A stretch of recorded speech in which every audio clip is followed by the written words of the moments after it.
I'm 41 years old. I live in Queenstown. My investments are compounding. My retirement projection no longer scares me when I open it. I also have a very clear memory of being 25 and doing almost everything wrong. Not gambling wrong, not reckless wrong, just quietly, invisibly wrong. In the way that only shows up 15 years later when you run the numbers and see exactly what the decisions cost. This is what I would tell myself. I thought I understood my salary. I knew the number, $4,500 a month. I lived like I understood it. I did not understand it. When you earn $4,500 in Singapore, 20%, $900, goes to CPF before you see it. Your employer adds 17% on top, $765, directly into your accounts. You never see that either. Your take-home is $3,600. The total flowing into your CPF every month is $1,665. At 25, I planned my life around $3,600. I never thought about the $1,665.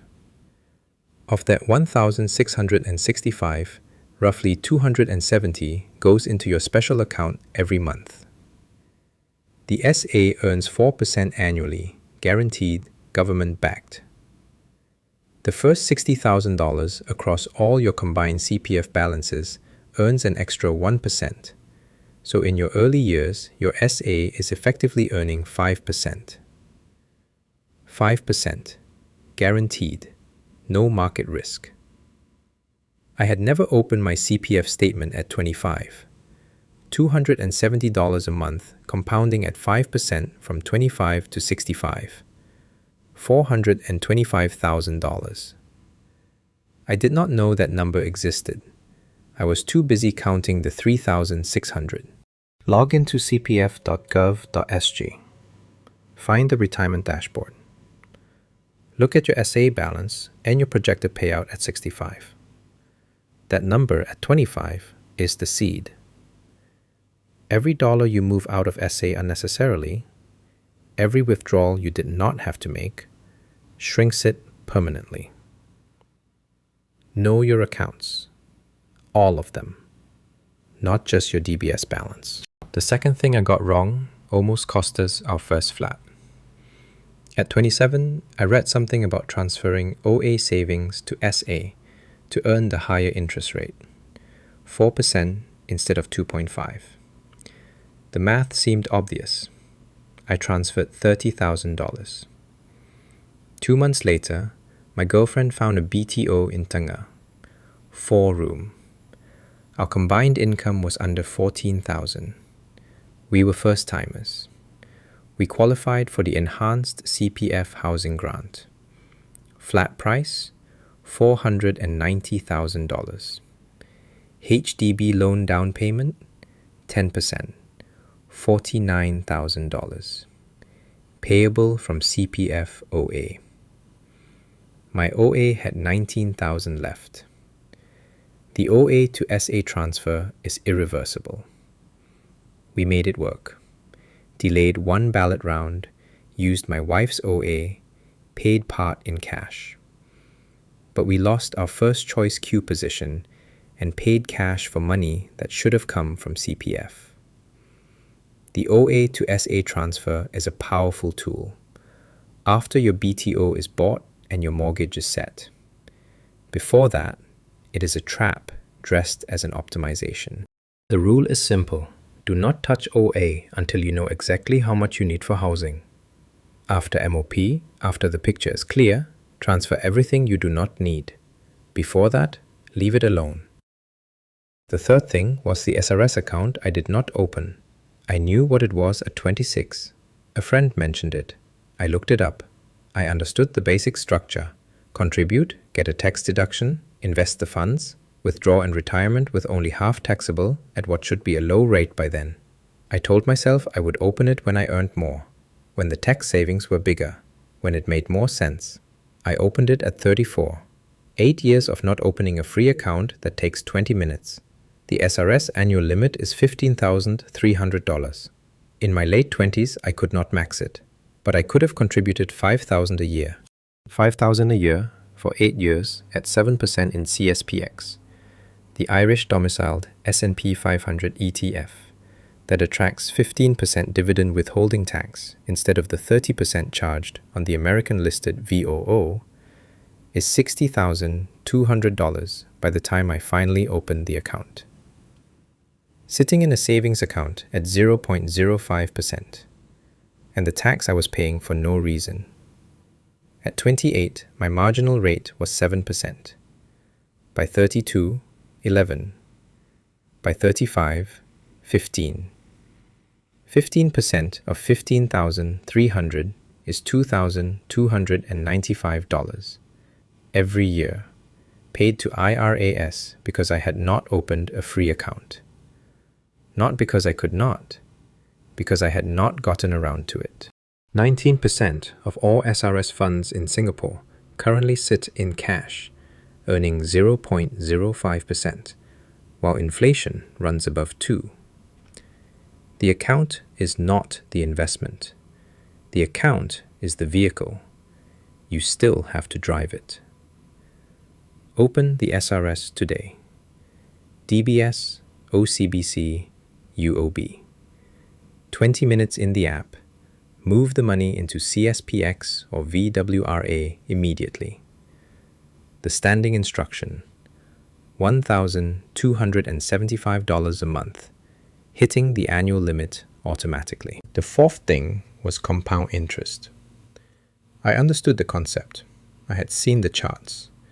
I told myself I understood it. I did not feel it. There is a difference. At 25, $500 a month felt like a sacrifice. My take-home was $3,600. After rent, food, transport, $500 was real. So I invested $200 instead. Then I missed months. Then I stopped for a year when I changed jobs. $500 a month in CSPX or VWRA at 7% annual return from 25 to 65, $2,598,000. The same $500 starting at 35, $1,219,000. The difference? $1,379,000. Not from investing more, from starting 10 years earlier. I started at 28, 3 years after 25. 3 years of delay on $500 a month at 7% costs approximately $400,000 at 65. $400,000. 3 missed years. $500 a month. I needed someone to show me that number at 25. Not explain the concept, show me the number. So I am showing it to you now. IBKR and Moomoo give you direct access to CSPX and VWRA on the London Stock Exchange. Saif and Endowus run SRS-compatible global portfolios with automatic rebalancing. A regular savings plan starts from $100 a month. The platform is not the decision. The start date is this month, not next month. The fifth thing cost me 4 years, and I did not notice while it was happening. When I started earning, I bought things I could not afford by telling myself I could afford the monthly payment. A laptop, a trip, a watch. BNPL made the total invisible. The IPS-CNA survey, published in 2024, found that people aged 25 to 34 were the most likely of any age group to increase their monthly purchases because of BNPL. Highest financial risk tolerance of any group, lowest actual savings relative to their income trajectory. I was that person exactly. I was never in serious debt. I was just never ahead. Every bonus cleared a balance instead of building something. the emergency fund I should have had by 27, 6 months of core expenses, roughly $15,000 in a high-yield savings account, earning 4 to 4.5% at the main local banks. I did not build until I was 31. 4 years of one unexpected expense away from selling investments at whatever price the market offered that day.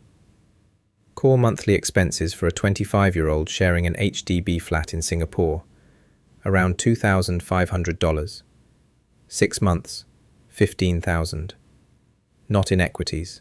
In a high-yield savings account, or Singapore savings bonds at around 3.2%, or T-bills. Safe, liquid, accessible without selling anything. This is the fund you build before a single dollar goes into equities. Because the first time the air conditioning breaks or the job disappears, you will sell your investments at whatever price the market is offering. And that price has never once been the right price on the day you needed the money urgently. Buffer first. Everything above it, invest. The sixth thing I got wrong was insurance. And I'm going to say it plainly because nobody said it plainly to me at 25. You have MediShield Life automatically. It covers hospitalization at restructured B2 and C wards. It is the floor. It is not the plan. At 25, you need 3 things on top of it. An integrated shield plan. Premiums at 25 are the cheapest they will ever be. After 30, they rise. After a diagnosis, prediabetes, high blood pressure, anything, certain conditions get excluded from coverage permanently. I delayed my IP until 31. My premiums for the rest of my life are higher than they would have been at 25. From April 1st, 2026, new IP riders can no longer cover the minimum deductible. You pay that from cash or MediSave. Know this before you buy. Term life. The LIA recommends 10 times annual income. At 25, earning $54,000 a year, that is $540,000 of coverage. A 30-year term policy at this age runs around $50 to $100 a month. Wait until 40 with a health condition. The price doubles. With certain conditions, you cannot get it at any price. Critical illness. The LIA Protection Gap Study found the average Singaporean working adult is 74% underinsured for critical illness. The recommended coverage is 3.9 times annual income. 5 years of replaced earnings during diagnosis and recovery. At $54,000 a year, $210,600. Cancer is the leading cause of death in Singapore. 26% of all deaths. It does not check your age first. 25 is not too young for insurance. 25 is exactly the right age. You are healthy. You are cheap. Nothing has gone wrong yet. The seventh thing was the most human and the hardest to see while it was happening.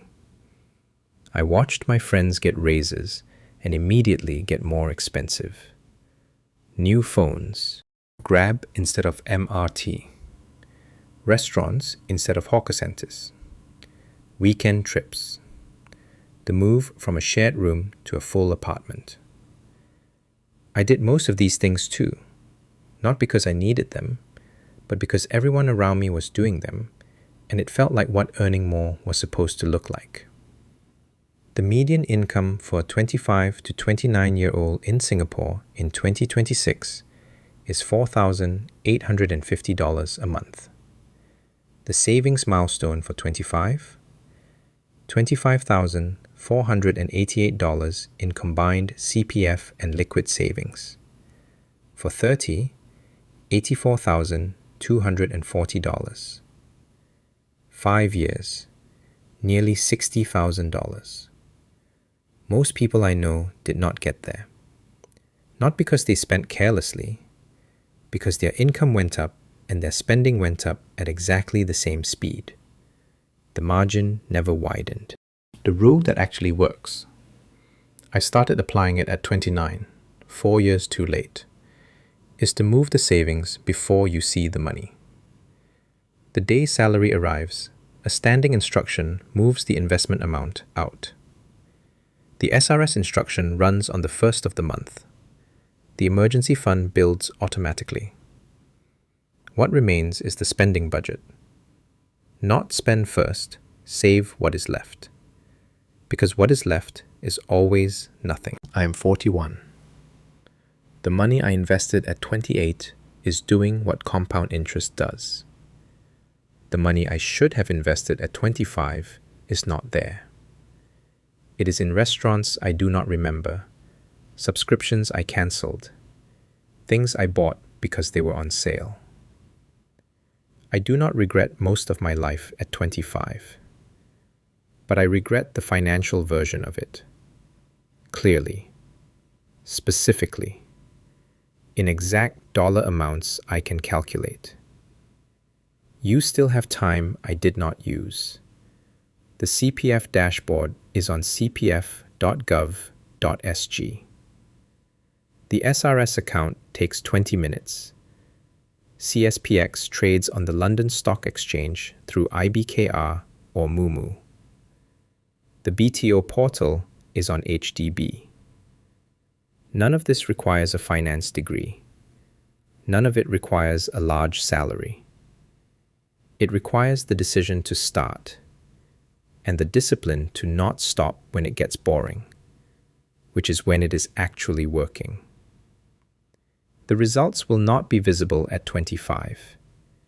They will be visible at 41. One question before you close this. When did you plan to start?